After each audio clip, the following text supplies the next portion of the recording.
Renungan pagi 4 April bertajuk seperti pohon yang ditanam di tepi aliran air.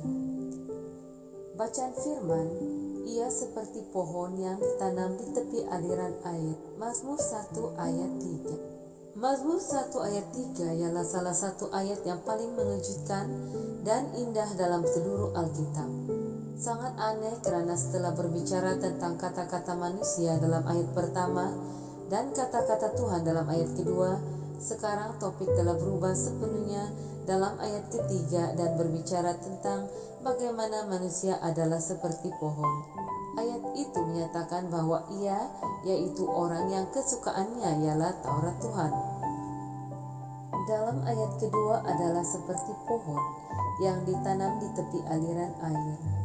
Ide yang disampaikan dengan jelas di sini ialah pohon ini yang sangat berbuah banyak dan subur menjadi produktif hanya karena satu perkara, air.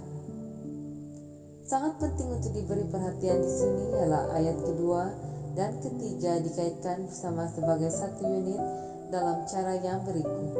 Seperti mana orang dalam ayat kedua merenungkan firman Tuhan siang dan malam untuk disuburkan secara rohani. Pohon itu harus mempunyai air yang mengalir di akar pohon siang dan malam untuk berbuah banyak. Sama seperti pohon yang tanpa air akan layu dan mati, demikianlah juga yang akan terjadi kepada mereka yang tanpa firman Tuhan.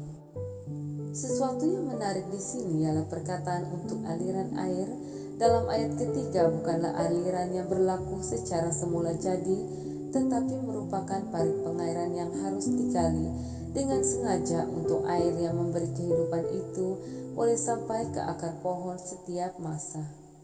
Pelajaran di sini adalah jelas.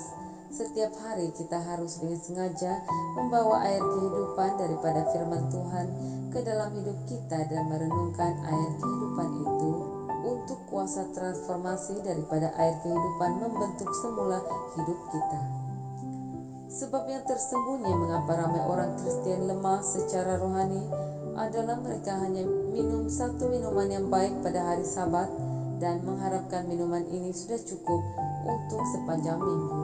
Kecuali kita belajar daripada pelajaran lembu yang memamah biak dan pohon yang sentiasa memerlukan air, kita tidak akan benar-benar diberkati dan menjadi murid-murid yang bertumbuh. Semoga Tuhan menolong kita semua untuk ditanam oleh aliran air yang memberi kehidupan. Sekian, Tuhan memberkati. Shalom.